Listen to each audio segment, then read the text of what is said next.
Hello and welcome to another edition of Cars, etc., etc., a show about cars, etc., etc. Brought to you by altcointrader.co.za. Go there, register for free, and then you can start your world of cryptocurrency. When it comes to the world of cars, style and design, there is no one that can match themselves to the marque of Alfa Romeo. For the past 110 years, this company has made some of the most beautiful cars ever to grace the streets of the world, but they've also made some very finicky and erratic cars as well. They all have their own personality. Alfa Romeo have built trucks, they have built engines for boats, they built engines for aircraft, you name it, they have done everything. In the hot seat is Trevor Tuck, a man, I think, who knows more about Alfa Romeo than Alfa Romeo knows about themselves. Hey, is that fair to say, Trev? No. But you do know a lot. Where you grew up with as Alfa? Yeah. Firstly, thanks for having me. Pleasure.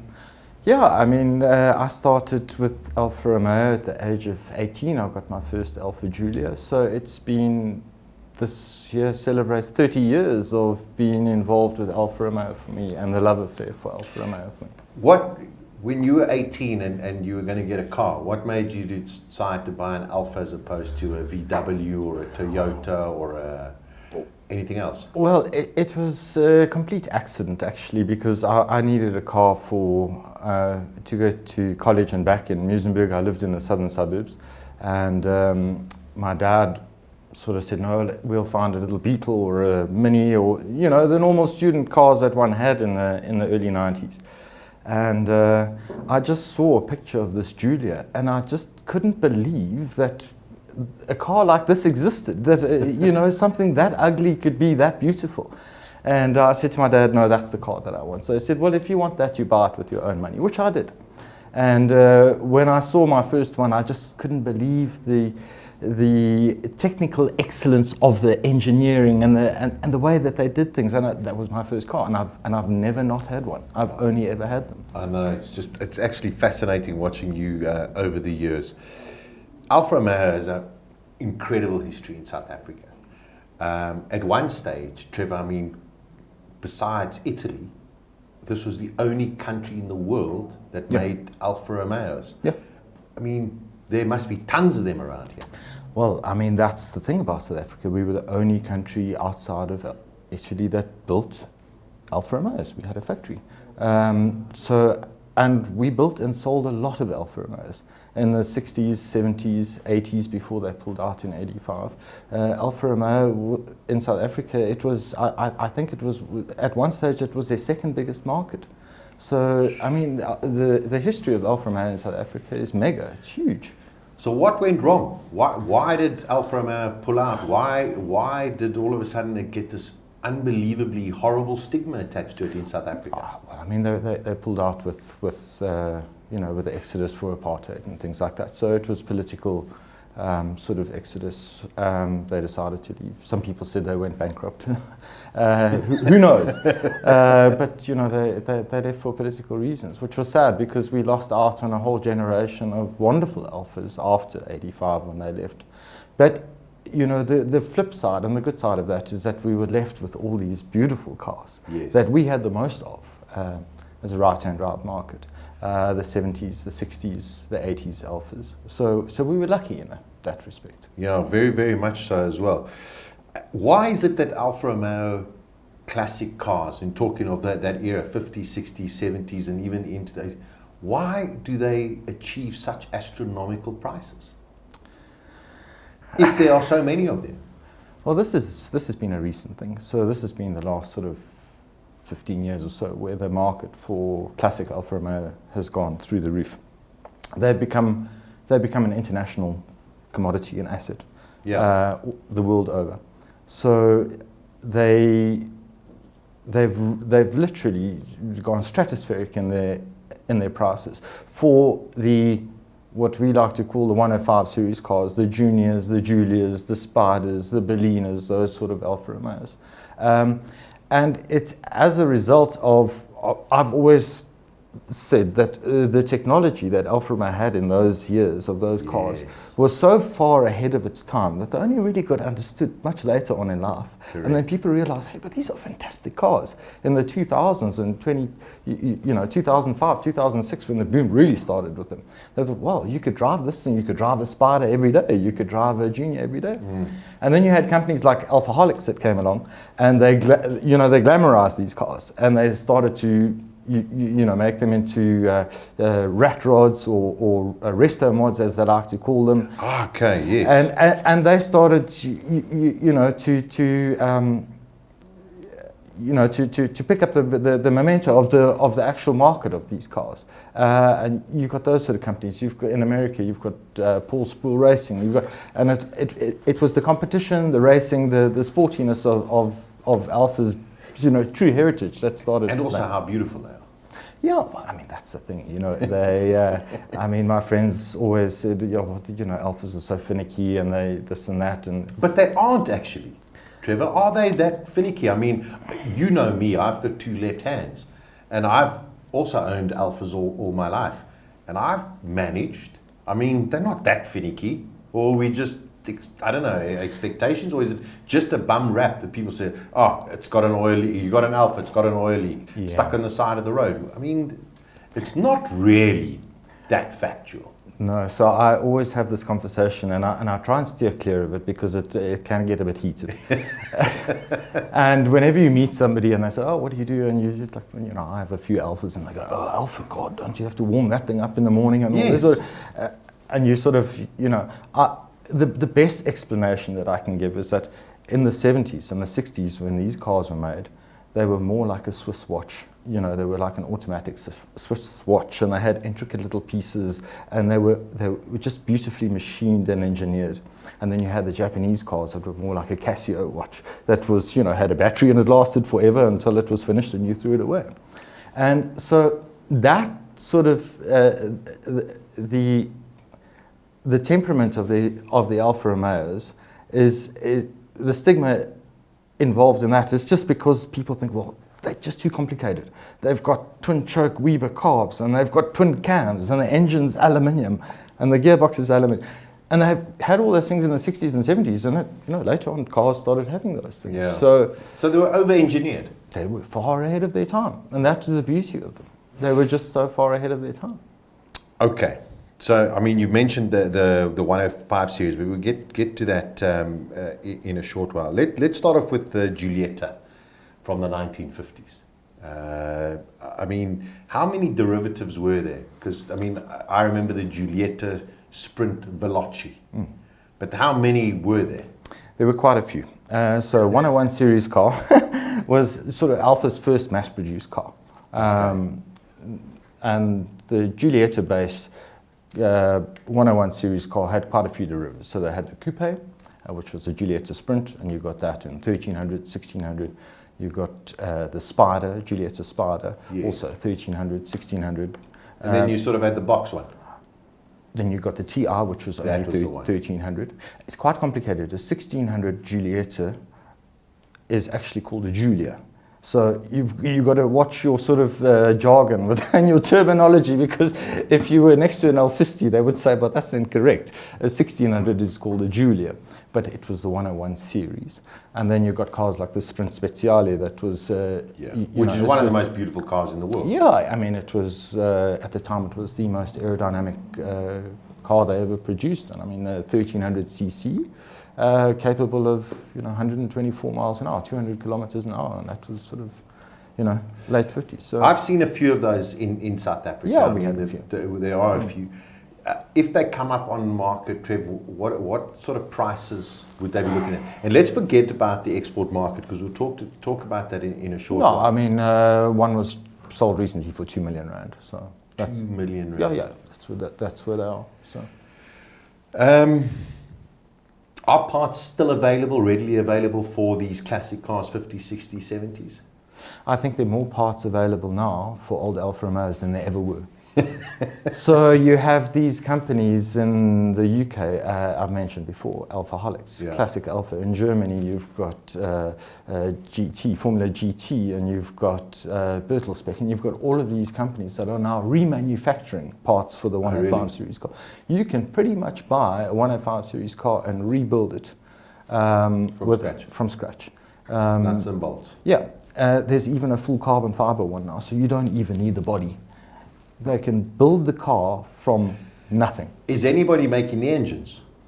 So that is a problem. The engines are a big issue because, as you know, it's an aluminium engine, a wet liner aluminium engine. So, and that specific type of aluminium doesn't conform to modern day emission and I see. So you've got to find an old engine. Yeah. So you've still got to get an old. But again, luckily, there's still so many around because they sold thousands of those cars back in the day. Even in South Africa, they sold thousands and thousands of them. So you can always find, you know, engines around and things. And obviously, the trend with the resto mod car is using a later engine from an Alfa 75 twin spark engine, and then they would put that in the earlier cars. So that's also, you know, the thing to do. Now let's just stick on that resto mod, because I mean, you famously won the Hillclimb a couple of years ago, Simola Hillclimb, in a junior, and bear with me, okay, because this also gets very confusing, in a junior looking car, but you had a twin spark engine. So that's the retro mod that you're talking about. So that car was built to try and keep within the spirit of GTAM. Which of course stands for GT America. Those cars raced in 1970, 1971 in the World Touring Car Championships, and they used narrow angle twin spark engines, which if you could find one today is probably about 1.5 million rand just for the engine. Just the engine. Yeah, if you could find one. So the later Alfa 75 and 155 use a very similar design, but they're obviously a bit later. So I built my car in the spirit of GTAM, using that narrow angle engine on fuel injection and So I was always under the impression that the GTAM, and we're talking about now the Junior, which was a Julia. Yeah, it's actually not called a Junior. Yes, it's a Julia. It's a GTV. It's a GTV. The GTAM, I was under the impression that it was just a 1300. No. So it had the special engine. No, so 105 cars, when you talk about Junior, you talk 1300. So a GT Junior is a 1300 car. Okay, but now let's just talk GTAM, because we'll go to the 105 series. GTAM, you got in GT 1300 Junior, which was also a wide body car. Yes, fully aluminium. No, yes, well, aluminium, but in Group 5 spec had the big wide fenders and everything, so it looked like a GTAM. Remember, the AM came sort of almost 6-7 years after the step nose cars, as we like to call them. Okay. So two completely different shaped cars. Yeah. But the GTAM was a fuel injected narrow angle twin spark beast of a car that this is the engine that is so rare to find. Yeah, that's the engine that's so rare to find. And that car raced against cars like BMW 3-litre CSL, Ford Capri 3-litre, Piranhas, all of that stuff. All of that stuff back in the day, and it usually gave them a blood nose. But just on a point, I did win the Hillclimb and the Julia as well. So yes, Julia Caesar. Yes, Julia. And then again later in a GT Junior. So okay. Now this is where it gets confusing. Trevor has mentioned the Alfa Romeo 105 series a lot, and it's very, very popular. Trevor, please explain. We get a car that looks, which I grew up knowing as a GT Junior, okay, but it's not a GT Junior. It can be a GT Junior, but it can be a GTV and it can be a Julia. Yeah. Can you just tell us what is what?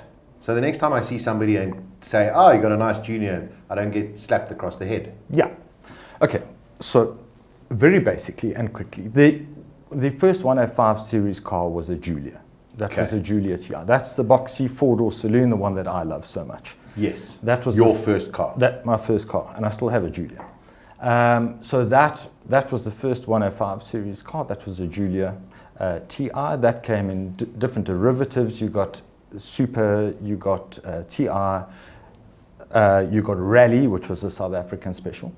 Then you've got the Coupe, which people refer to as the Bertone. Yes. It's a Bertone design car. And you got step nose version, which has got, you know, the two lights on the outside and the little step in the front of the bonnet. Yeah. And then you get the later smooth nose car, or in Italian, the Unificato car, which is 4 lights in front, could also have 2 lights in front, 4 or 2, and then the smooth bonnet. Okay. So the first of the coupes was the Giulia Sprint GT, which is a 1600 car. Okay. After that, you got Giulia Sprint GTV, and the V is for Veloce. So that's the up-spec, that's the hotter cams, the better carbs, the faster version. So V is always Veloce. It's the quickest one. So you had Giulia Sprint GT, Giulia Sprint GTV. After that, they launched the GT Juniors, which was 1300. Juniors, only 1300? Yeah, Juniors are always 1300. So when you say, oh, that's a Junior, if it's a 2-litre GTV, it's not a Junior. It's a GTV Giulia. Yeah, correct. I'm learning. So the Juniors were 1300, and you got 1300 GT Junior, then you got 1600 GT. GT. In the same. There we go. And then you got 1750 1750 GTV. 1750 only came in GTV, Okay. Veloce. Then you got 2-litre GTV. GTV. Also in Veloce. So it's Alfa Romeo had 4 engines over the 105 series cars. Basically had 4 engine derivatives: the 1300, the 1600, 1750, and 2-litre. Trevor, the one thing that I found, and I'm sure this must affect resale prices as well as desirability, is a lot of the cars, whether they're Alfa Spiders, GTVs, I'm talking of Giulia GTV, GT, Junior, so many people have taken these cars and changed engines. So chassis and engine numbers are not the same. Why has this happened so much, and is it fair to say that it's quite rare to find an engine and chassis car the same? Yeah, I mean, people always talk about matching number cars. Oh, I've got a matching number car. What does that mean? Well, the chassis number and the engine number are of the same period, or they match. It's actually not the case with Alfa Romeo, because you could have a range of engines that fit in that chassis range. So Alfa Romeo's bookkeeping were never really very good in the 70s. They didn't really know, which car went with which engine. But there are, so you could have a Berliner engine that is also okay to fit into a 1750 Spider. It's of the same series. So the matching number argument never really so it doesn't really matter. For the purists, they love it. The fact that the car's got its original engine, from 1973 or whatever. But that's only if you can find the bookkeeping. But the beauty about Alfa Romeo and the beauty about 105 series cars is that they were basically built by Lego. In the same way that Lego is built, you can swap the engines, swap the gearboxes, swap the differentials. It's all interchangeable. There's almost no difference. So if a 1962 Giulia 1600 engine looks exactly the same as what it did when they finished production in 1994 in the last Series 4 Spiders. I mean, the basic design is exactly the same. And this is why you get these sort of the engine changes and the gearbox changes and the diff change, because it's just so easy to do and practical. It makes a lot of sense, but and so what you're saying is it doesn't really, I mean, unless you find one from the bookkeeping somewhere along the line and say, oh, matching numbers, matching, etc. Unless you've got a car that was let's say a 1300 Junior, and now you put a 2-litre GTV engine in, you will notice because of the shape of the car? Yeah, so let me just clarify. The engine numbers themselves are from a particular type of car. So you might have a 536 engine number, and well, that's a Veloce engine. Okay. So you when they talk about matching matching numbers car. If I've got a GTV as long as it's a 536, and I've got the 536 Veloci engine, happy days. But were I to have a 512 later 2-liter engine, the Alfa Anoraks are going to go, oh, that's not. Okay. That clarifies that. I actually found, just on a note, I found an engine belonging to a TZ. Oh wow! Yeah, in this country. So. And you found it? Yeah, my friend Patrick Gearing and myself found it. Where did you find it? No, we'll move on to the next question. Okay. What Alphas should one buy and what should one not? In terms of 50s, 60s, 70s, 80s? Look, somebody wants to get into the market, and we know that the cars' prices are very, very expensive. Yeah. But what's hot and what's not? At the moment, the Bertones, GT Junior, GTV, 1750, those cars, there doesn't seem to be enough of them. The demand is exceeding supply by an astronomical figure. People are actually fighting over those cars now to try and get their hands on a Junior or a GTV coupe. That's the hottest market at the moment. Okay. Slightly behind that is the Giulia saloons, the box saloons. Yeah. They've sort of plateaued a little bit. Okay. But they were always the minnows, and then they went through a huge jump, and they've sort of plateaued a little bit, but they're still a hot property.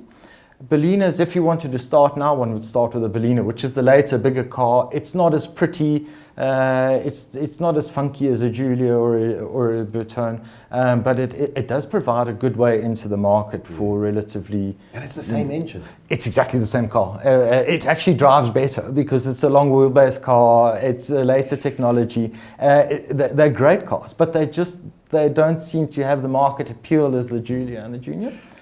And then Spiders, of course. You can never go wrong with a soft top. So Spiders are hot if you can find them. Unfortunately, most Spiders in South Africa are left-hand drive. So yes. it puts a lot of people off. We had right-hand drive Spider, I think, up until 1978 or 79, somewhere around there. But a lot of people are sort of a bit hesitant about the left-hand drive cars. Okay. But that's in the 105 range. Okay, so that's what's to look at.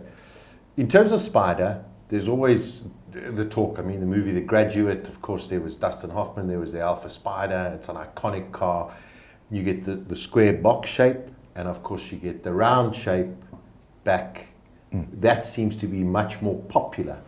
Yeah, so that's the round tail, or what people like to refer to as the boat tail Spiders. Those are the most sought after and the most valuable. A nice boat tail, round tail now is upwards of 500,000. Between 5 Is that called a duetto? That's in 1600 form. That's called a duetto. Only 1600 form. Yeah. So then 1750 and 2 liter. Yeah. Did Spider ever come as a 1300? Yes, it did. As well. Yeah. Okay. And that's also Junior. 105. Yeah, called a Junior. A Junior Spider. Yeah. What is wrong with these Italians? 1300 is a Junior. So, okay, well now we know that. So you've got a boat tail Spider and a Junior 1300 as well. So 1300, 1600, 1750 in boat tail. Then after that was the square back, what you call cam tail. Yeah. That's the chopped off back. That came 1750 and 2 liter. Yeah. And then after that we had the Aerodynamica, the one with the big rubber bumpers and the spoilers and made specifically, I think, more for America. Well, I'm not sure if it was made for America, but you did get American versions that were slightly longer, but it was the hot version of that car. They are actually the best driving 105 series cars. There's the Spider Aerodynamicas. They're the quickest, they make the most power. They really are fantastic cars to drive. And then after that you got the Spider Series 4, which was a much softer looking car, toned down, fuel injected, air conditioning, power steering, electric windows, a much softer sort of... Talking of these engines, the 105 engine series or whatever, people refer to as the Busso engine. Then you've got something like Alfa Sud, okay, which all of a sudden people are beginning to say, oh, I'm trying to find an Alfa Sud. But that's an engine, I mean, that's a sort of car that I would sit there and say, if you don't know much about stuff, rather stay away. Yeah. Is it fair comment? Suds have seen a huge increase in the last 2 or 3 years in market value. They've now become the hottest things on the planet. People are buying Suds all over. Remember, the Alfa Sud was designed by Rushko. He was an engineer with Porsche. So that's why it has a flat 4 engine, the same as a Porsche or in the back in the day, because the engineer came across from there. So they were famed for their handling, for their road holding, and their engine, which was just a masterpiece. And lately, they've seen an incredible resurgence in value and in their popularity. The big drawback is that because they were built in Naples, in the south of Italy, as a sort of project by the government to get workers to back to work and the economy going, they were built by people who didn't really know how to build cars. So it's very often you find, as you know, the driver's door and the passenger door swapped around. I'm joking, but that has been the problem with Sud, and it's plagued Sud its whole life. You know, they weren't quite, some people say they weren't even asymmetrical. I don't think they were galvanized either. I mean, no, so the story about the steel was that, you know, there were stories that it was cheap steel from the Soviets. It's rubbish. They were transported across different factories and sometimes left outside while they were busy building stuff. So they were left outside in the rain and the snow and during their build process. Just because the factory wasn't geared to do that. They had no idea. I mean, that's so sad. But I mean, so if you could find yourself an Alfa Sud, I mean, it's not a bad project to work on. No, Suds are great if you can find them. They're really great little engines. They're bomb-proof engines, and they're great little cars. You will suffer with the rust, but there are some very nice ones around. There's some in Europe now that are selling for over 500,000 Rand for a nice Sud. Oh, that's mad. Okay, speaking of the export market, Trevor, if you go into UK websites and you look up, you know, an Alfa Giulia or a GT Junior or something, there are tons and tons of them. Yet, people want ones from South Africa. Yeah. Amazing. Is it because when they were built here, they were just built so much better? Or why is there that demand? And why are we seeing so many Alfa Romeos also, unfortunately, leaving our shores? So it's a two-pronged approach, and it's very sad that we're losing our Alfas. I know a specific company that exports up to 30 Alfas a month from South Africa, and they've been doing that for a while. And it's not just them; there's a whole lot of people exporting. And these are refurbed? No, sometimes just a project. Because of the value of our currency, the prices that we charge or ask for cars here is a mere smidgen of what they cost in Europe or the UK. So it makes sense for somebody from the UK to buy a car from South Africa. The shipping to ship it to the UK is $40,000, and off it goes. So they can get a right-hand drive car. It's £2,000, and a while ago, you know, you could buy a car here for almost half of what it would cost you to get in the UK. That's fair. The other huge factor is rust, because the factory was in Brits. And because a lot of Alfas spend most of their time on the Highveld, they didn't rust like they do in Europe. So when they buy cars from South Africa, they usually rust-free examples, and it provides then a good base to be able to restore the car from. So that is why the South African market is the market to look at for these specifically 105 series 116 cars as well. We haven't even spoken about those GTV 6, GTV 3 litre. I mean, huge international commodities at the moment and commanding huge prices. Okay, before we get into the GTVs and that, Trev, so somebody sits and finds a Berliner, okay, and says, well, you know, it's a project I'd like to get into Alfa Romeo. It sounds like they're quite fun to work on. Put it up on a lift. What's the first thing you look for, and the one thing that would make you walk away? For me, it's accident damage. Okay. You've got to remember, while the technology in those old cars was 50 years ahead of most other cars, they were also 50 years ahead of most drivers at that time. So a lot of them were crashed. They were just too fast for the 60s and the 70s. You can imagine. Most of those cars were 200 kilometer an hour cars, you know, let's say 170 kilometer an hour. Doing that in the 60s and 70s, crazy. It's crazy. And they had no safety, sort of features. Things. I mean, the Giulia was the first car in South Africa to have seatbelts fitted from brand new. So the first thing that I look at as a collector, as a builder, as a racer, is the chassis. Okay. Is it straight? Is it skew?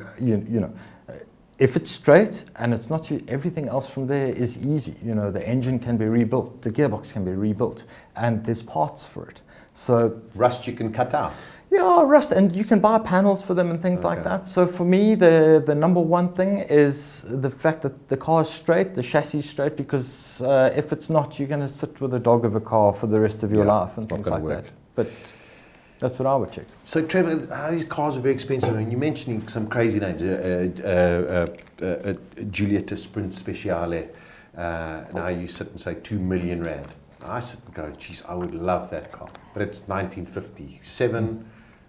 I haven't got 2 million rand, but is there a way to finance classic Alfa Romeo cars? Yeah, I think there is, because they've become, they're assets now. The people see them as commodities and assets, and they're high value items. So yeah, I think you can insure them. My historic Alfas are insured. So I mean, I wouldn't finance one as your daily driver. No, but I mean, yes. Because of its asset value, and it's more than likely its big appreciation. It should. Well, they're only going to go up. They're not going to go down. So yeah, Trevor, perhaps, in my humble opinion, the most beautiful car ever made is the Alfa Romeo 33 Stradale. Very few of them around. Why was this car made, and what, besides its looks, what's so special about it besides its rarity? Well, I mean, in 1967, when they made those cars, you can just imagine what it looked like in 1967 when it came out. I think to this day, it's probably still remains one of the most beautiful cars in the world. Yeah, without a doubt. And what they did is basically take a 2-litre V8 out of their race cars and build a car for the road. That's why it's called a Stradale, which is road, as you know, or street. And they only built 18 examples of them. So they were incredibly expensive in the day. I mean, only the rich and famous had them. But it was basically a race car for the road, dressed in this gorgeous, body. So, and very lightweight, I mean. Yeah, I mean, the lightweight sort of aluminium chassis, the fuel tank sat right next to you. I think it was even magnesium. The fuel tank. So it was basically a petrol bomb on wheels. But and now you're going to pay £20 million for it. Yeah. I mean, that's the thing. Money can't buy that car. You haven't seen one for sale for forever, because there only were 18 of them. I've actually seen some of the derivatives in Italy at the museum, and to look at, they're mesmerizing. And to think that they could make a car like that at that time as well. At that time, it's just unbelievable. Whew. Trevor, racing. I mean, Alfa Romeo's history of racing is unbelievable. Let's talk about it, specifically South Africa, 70s and 80s, Arnold chats with the Alfa Romeos. And then, of course, our very own South African developed and designed GTV6 3-litre. Yeah. I mean, an astonishing vehicle. I remember watching racing at Kyle Army up against the huge BMWs and everything else. Quite a unique vehicle that was made, and also limited. Yeah. GTV6 was specifically brought out for Group 1 racing. It was the brainchild of the Alfa marketing department. Roger McCleary was involved, Dr. Bianco was involved, David de Villiers was involved, Sampie Bosman was the brains behind the whole thing. Yeah. They made 212 of them, give or take 500, nobody knows. Again, the record keeping is 212, give or take 1,000. Yeah, the record keeping is not very good on them. But a specific homologated car, yes, South African special, built specifically to go racing. And they had to build a certain amount in order to race in the then Group 1 championships, which they did very well in. But that car today is our holy grail. I mean, I saw one on auction the other day, I think sold for 1.2 million rand.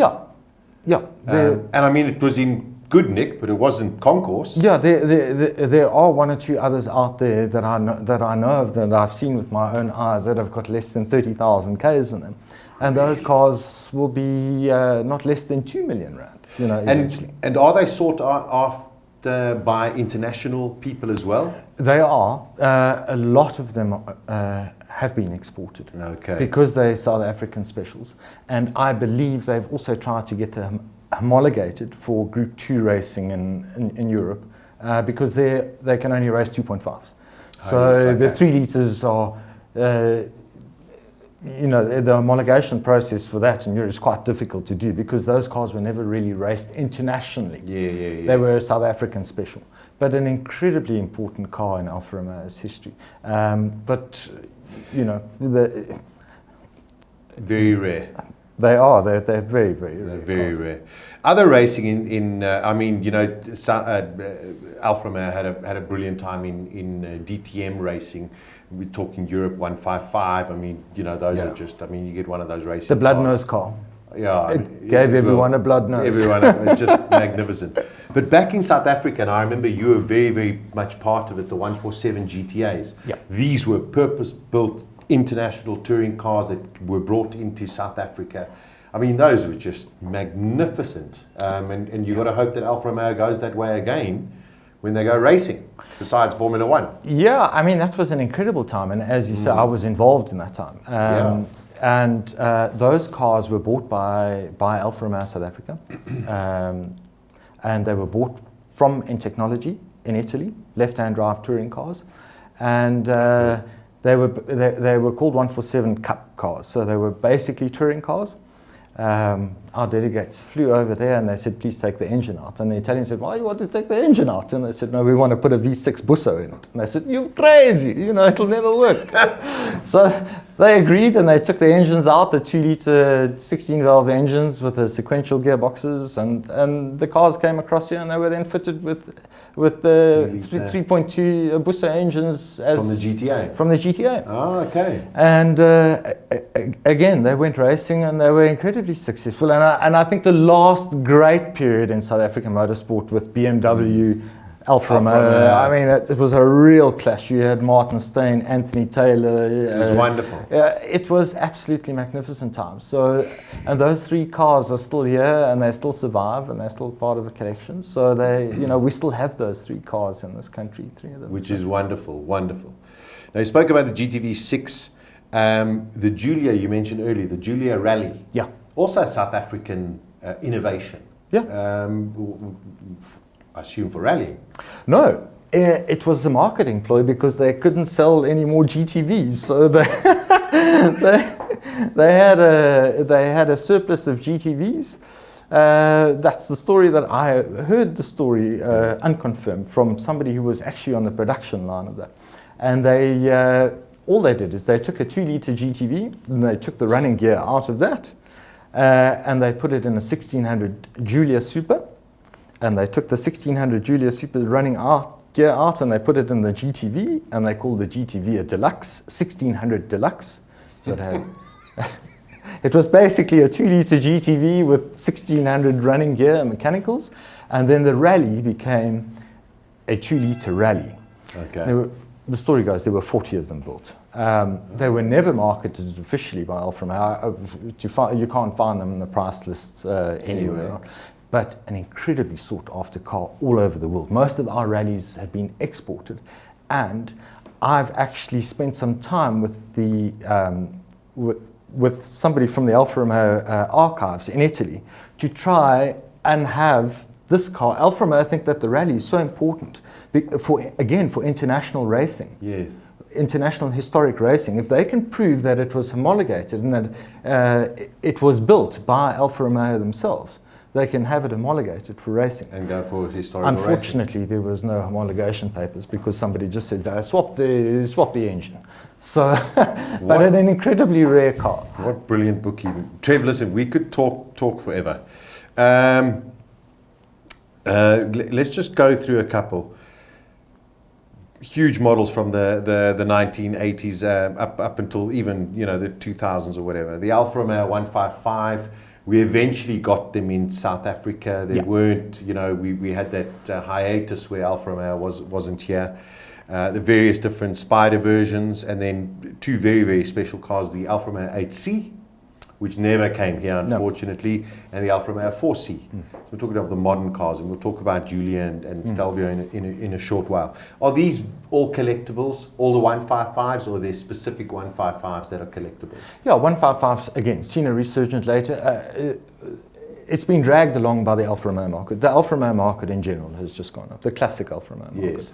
So 155s have been dragged along, and of course, as you know, we get older, we appreciate the older cars, but the younger generation appreciate different ones. So for them, watching the 155 DTM car give the Mercedes-Benz a blood nose and the BMW E30s, they love that. So they love 155s. Or to watch the British Touring Car Championship in '94, where they creamed everyone. You know, the kids love that. So those cars are finding form. Cars like the 8C are just, you know, it's probably, you and I, we're lucky if we ever see one. You know, there were so many. But the 4C is a funny one, because the 4C is the last sort of real sports car that they built on what I like to call an old technology platform, where it's just basic, you know.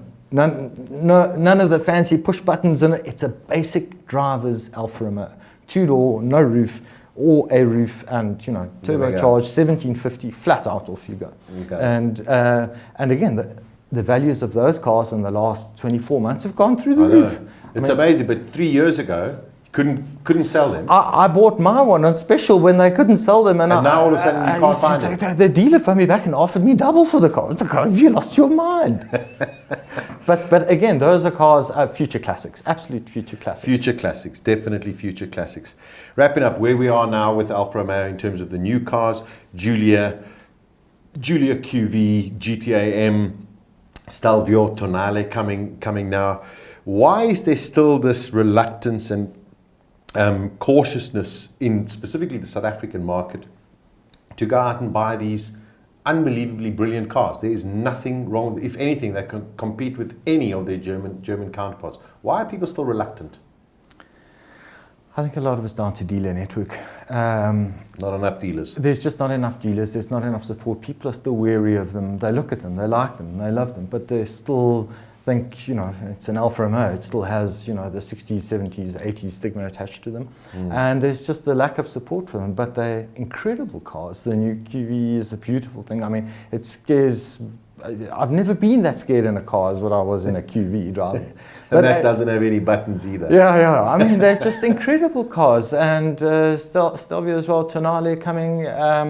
You know, I think it's just a case of dealer network. It's a very small brand in this country. Yes. In Europe, it's a different story. Very small brand, and they may still struggle.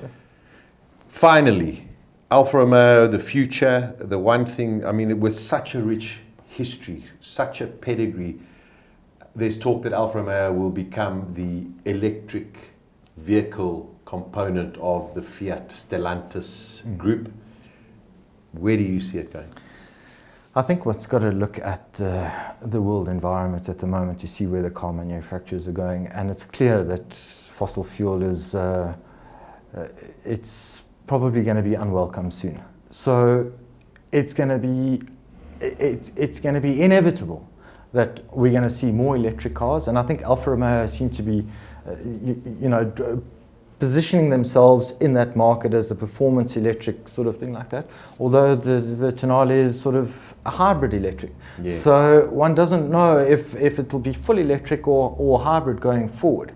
I think if they can do the synthetic fuel, if that could come online, you may find a lot more hybrid vehicles. And I'm no expert on the modern stuff, but I'm just thinking from a pragmatic point of view, it makes more sense to have a hybrid effect rather than fully electric. But it seems as though Alfa Romeo have placed themselves or positioned themselves in the full electric market. Although, I mean, they keep on bringing out GTA M and more petrol, more power, more petrol, but we want to be electric. So, again, confusion. It's a little bit confusion. I think that sums up the wonderfulness and just enigma of Alfa Romeo. Trevor, we could chat for hours. Thank you, my friend.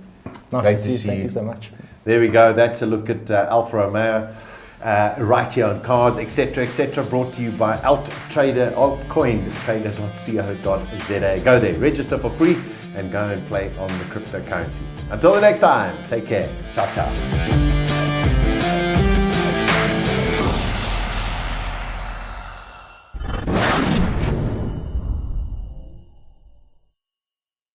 Ferris Cars is a Ferrari specialist dealership in Sandton, Johannesburg. Since 2010, Ferris Cars has dealt in all things related to Maranello's finest, from classics to the contemporary. Sales, service, advice and exclusive events, Ferris either has it or has access to it. And of course, in partnership with Altcoin Trader, Ferris Cars accepts cryptocurrency and can even help you buy your dream car from any other dealership in crypto. Check out their website at ferriscars.com or follow them on all popular social media platforms.